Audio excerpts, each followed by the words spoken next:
This is Doc Ock coming at you live and direct from Black Facts Headquarters Central here this evening with more scary stories. Yes, we've got another scary story for you tonight. So be ready because we're going to shake you all the way up out of those boots you're wearing. That's if you got on some boots. If not, we'll just scare you right out of your shoes. Meanwhile, let's go ahead and start this party, right? You know, the first thing we need you to do, give us a like if you're watching on Facebook, a thumbs up if you're watching on YouTube, then go ahead, spread the word far and wide amongst all your relatives, your friends, your family. Let everybody know what you see when you come here to Black Facts. And meanwhile, our proverb for the night is, let's see if I can remember it. I probably can't. So let me just read it. There we go. What lies beyond the cemetery is an age-old question. Is there life after death or only worms? Has anyone come back to tell the tale? Maybe tonight will be the night that someone returns to tell us what happens on the other side. We shall see. We shall see.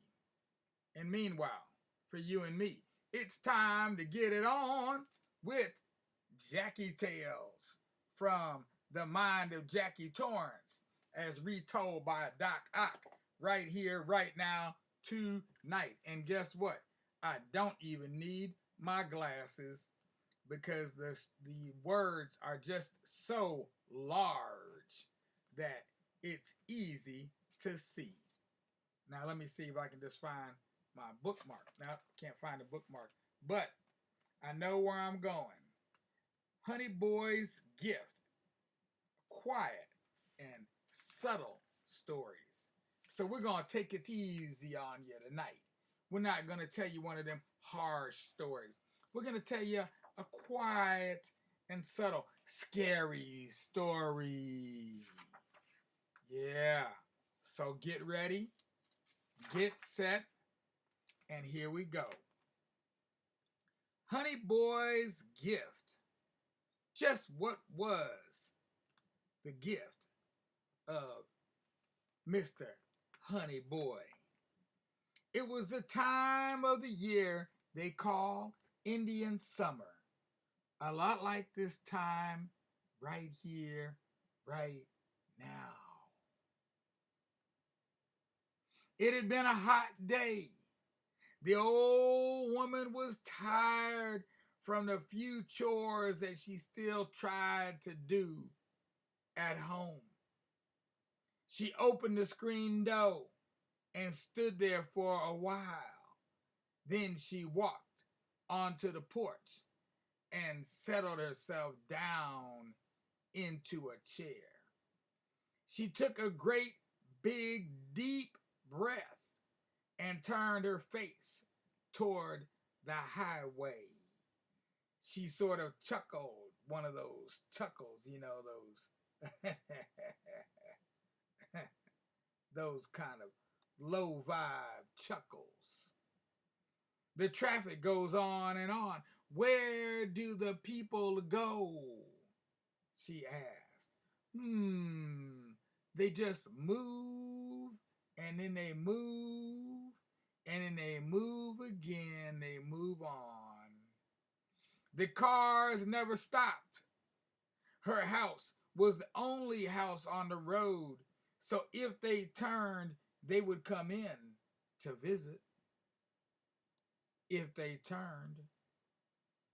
But no one ever visited, no one ever came, except maybe Honey Boy. Now just who is this Honey Boy? Anytime she thought about her son, Honey Boy, a smile bent her face.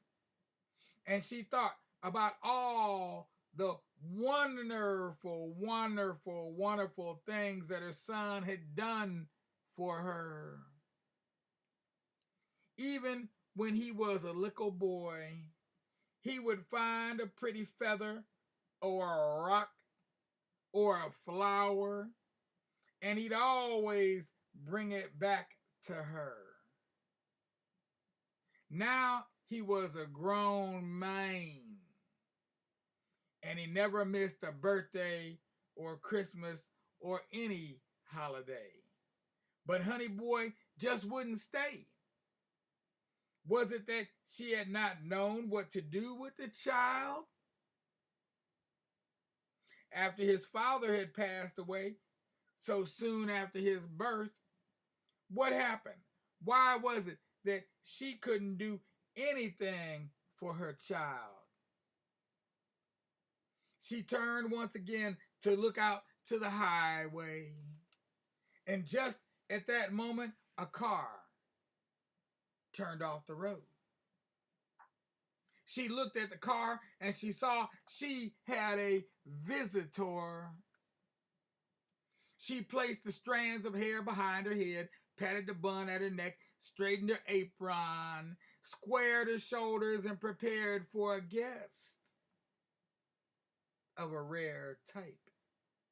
The car pulled before the gate, and her eyes, those 76-year-old eyes, they didn't see so good anymore. But she heard the footfalls. It was a heavy person. She heard the gate squeak, and now she could see who it was. Well, Lordy be, Sheriff, what you doing here? Come up and set a spell, won't you? The sheriff stood before her, removed his hat, and he placed it beneath his arm. No, ma'am, the sheriff said, I can't stay. I've come out here on business, don't you see? Oh, Sheriff, what kind of business you got with an old woman like me? What have I done? I ain't robbed no bank. I ain't beat nobody. What kind of business would you have with me? No, ma'am, he said, you ain't done nothing. I just needed to talk to you. That's all. I just need to talk to you. Well, Sheriff, ain't no need to stand up there. It's too hot. Come on over here and set a spell, won't you? Yes, ma'am. I just need to ask you this. All right. What is it? Miss Jessie, when have you seen your son? When have I seen Honey Boy? Yes, ma'am. Well, now let's see. Oh, yeah, I almost forgot. Honey Boy came here last week. It was my birthday. And he brought me my present last week. Now, what day was that? I believe it was Wednesday. You ain't seen him since? No, Sheriff, he ain't been here. What's wrong? What's the problem? Why you asking me all these dumb questions for, huh? Miss Jessie, I just don't know how to tell you this, but you see, they brought a body into my office last night, the sheriff said. It looked a lot like Honey Boy. Matter of fact, I think it was Honey Boy. But you know, I can't be sure it was Honey Boy. Now, Sheriff, wait, what are you saying to me? You can't be sure it was Honey Boy, but Honey Boy and your children played together all their lives. What you mean you couldn't tell if it was Honey Boy? You know what my Honey Boy looks like? What do you mean you can't be sure it's Honey Boy? No, ma'am, I don't mean that. I mean, this man was shot at close range in the back of the head. And when the bullet come through, well, we just can't tell who it is, ma'am. The only thing that reminds me of Honey Boy is that scar, that birthmark, you know, that one on his shoulder that looks like a beehive. Ain't that why you named your boy Honey Boy? Yes, sir. Is that all? Yes, sir. He said, I need you to come down and identify the body. Sheriff, I don't think that's my boy, she said. Seems to me like I would know he was dead. I don't have no feeling that my boy's dead. I know what you all been saying. I know I got a bad boy. I know Honey Boy is bad. Oh, I know he's bad. I read the papers and seen how he robbed and they say he killed and shot folks. But sometimes it just ain't true. She said, I hear on the radio that he's done robbed somebody over in Genoa City, and then 2 hours later he's 700 miles away and he's killing somebody else. So you see, I don't believe that's the truth. Miss Jessie, I didn't come to badmouth your boy. I know Honey Boy helps. I know he helps folks. But you see, that boy's got a reward on his head. Dead or alive, it says $5,000. You know, folks is going to be gunning for him. Sheriff, did somebody kill him you know of? Oh, Miss Jessie, I knew you would ask me that. Yes, somebody killed him that I know of. Well, who was it? The sheriff thought for a long time, and then he said, as he looked the old woman straight in the eye, he said, James Franklin. The whole woman laughed at him.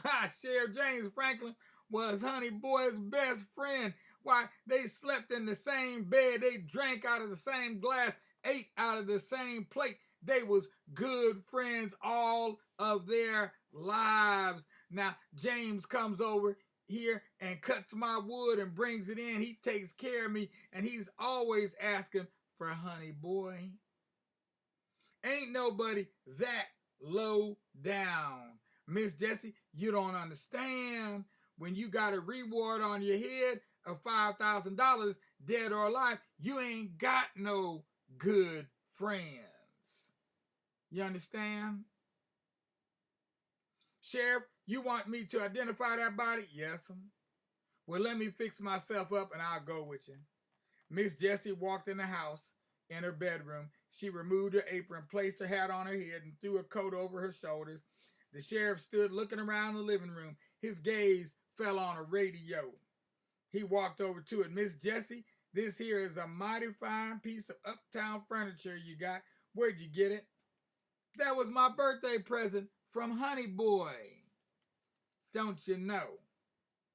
Yes, it's nice, he said. Are you ready? They drove in silence to town. And I'm about ready to run out of time. They drove in silence to town. Finally, the sheriff turned down the main street. The old lady leaned up in her seat and she said, Sheriff, how come all them people are standing at the furniture store? What are they wanting? He said, ma'am, you know how people are. They're just curious. And you know that Honey Boy helped a lot of them folks. They want to know if it's Honey Boy that's laying a corpse in there. The sheriff stopped the car, walked around and opened the door and helped the old lady out, and she walked through the crowd. One man after the other stepped back and removed his hat. You know that's a sign of courtesy from the old days. And Miss Jessie would walk up to him and say, Mr. Henry, don't you worry, that ain't Honey Boy. Willie, how you doing? Here you got a set of twins. You take care of them babies. Ha ha ha ha ha. Yeah, you dry your eyes. That ain't Honey Boy. One to the other, she assured them Honey Boy wasn't the corpse that lay inside that furniture store. One after the other until she stood at the door, and there in front of her was James Franklin. Well, I'm so sorry.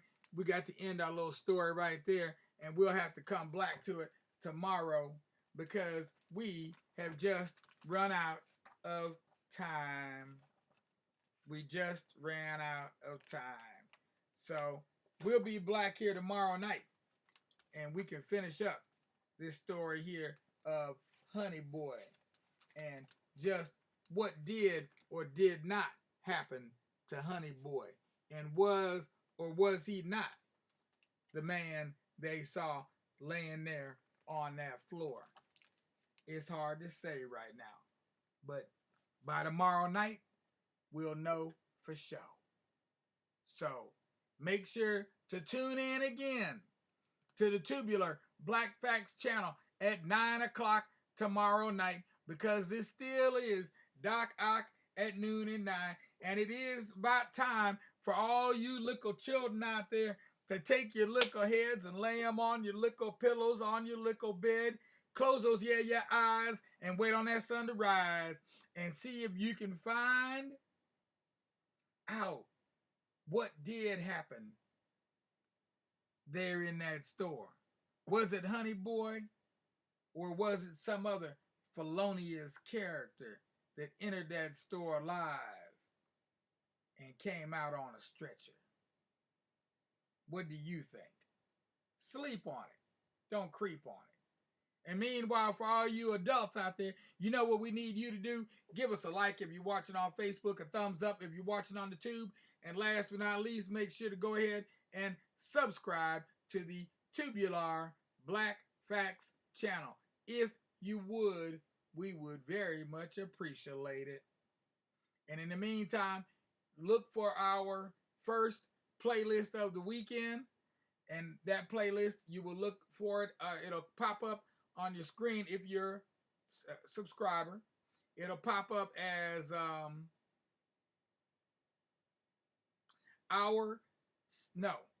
for tomorrow, it's going to pop up as a Black Homecoming. So look for our playlist tomorrow, a Black Homecoming. And the second one will come up on Saturday, and that'll be our scary stories. But tomorrow, it'll pop up a Black Homecoming. So check it out, because we're going to bring you on. We're going to reel you on in. We're going to bring you on home and fry you up, because it's Friday, and y'all looking kind of fishy out there. Peace out without a doubt, with justice, because anything less disgusts us.